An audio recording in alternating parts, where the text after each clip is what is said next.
Quote the source. Let me hear it. What's the evidence?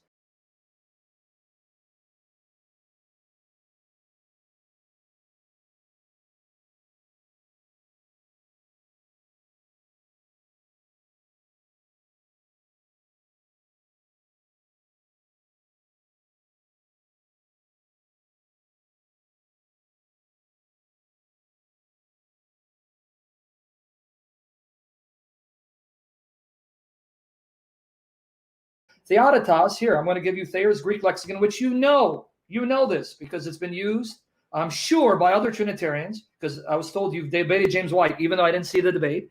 It comes from theotes. Here's how it's defined. Deity, the state of being God. Godhead, which you just decried. Godhead, right? Godhood, because Godhead is simply another way of saying godhood, like manhood. And then it says divinity as essence, difference from quality or attribute. That's all the text is saying. It's saying that Jesus possesses the absolute fullness of that which makes God God, the essence and all its essential properties.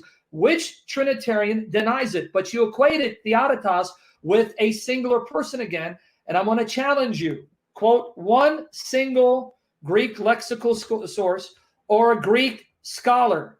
Doesn't even have to be Trinitarian.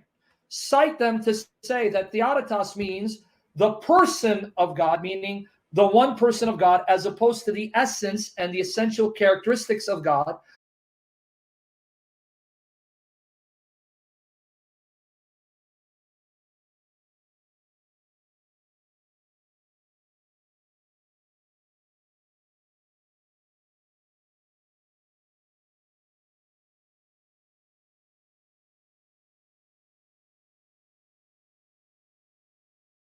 Because the Greek word theodotos does not mean the persons or person of the Godhead. It simply means the divine essence and its essential characteristics, which is why you can't quote a lexical source or a Greek scholar, even an atheist, that agrees with you. So the game is over. Oneness is over. The Trinity lives.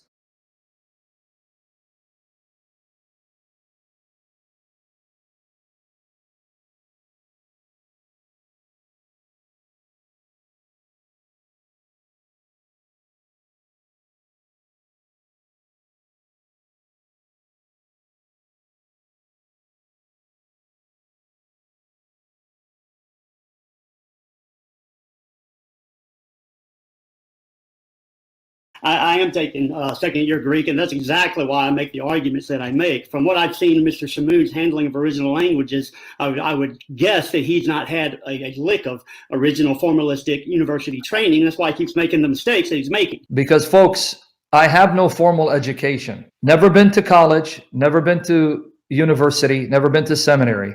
So regarding the term Godhead, theodotos, or tos here. Now, correct me if I'm wrong. I got to do it right now, but whenever I hand it back over to you, it sounds like Mr. Shamoun is saying that the term Godhead does not refer to what he would call the divine persons of the Trinity.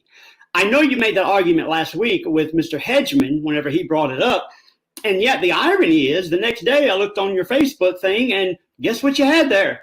You have an article on your Facebook link where you're talking about, I think it was William Lane Craig, if I'm not mistaken, and how that he didn't agree with the Nicene understanding of the three divine persons in the Godhead.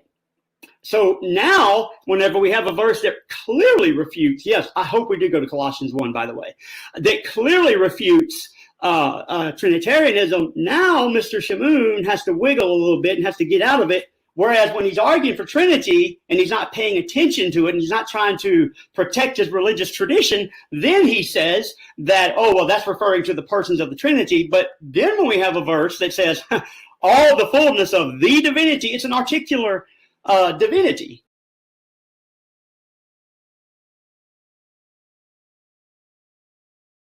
And I was pointing out your double standards regarding the term Godhead. Last week you said, well, it don't mean the persons of the Trinity. And then the next night you post something on your Facebook that says it's the persons of the Trinity. So it sounds to me like you need to make up your mind. And regarding taking Greek and Hebrew, yes, This is exactly the point. That is why I reject the doctrine of the Trinity. I am forced to, if I'm going to be honest with the original language. I want to be saved, and I want them to hear me to be saved as well. I have to, if I'm going to be honest with the inspired data.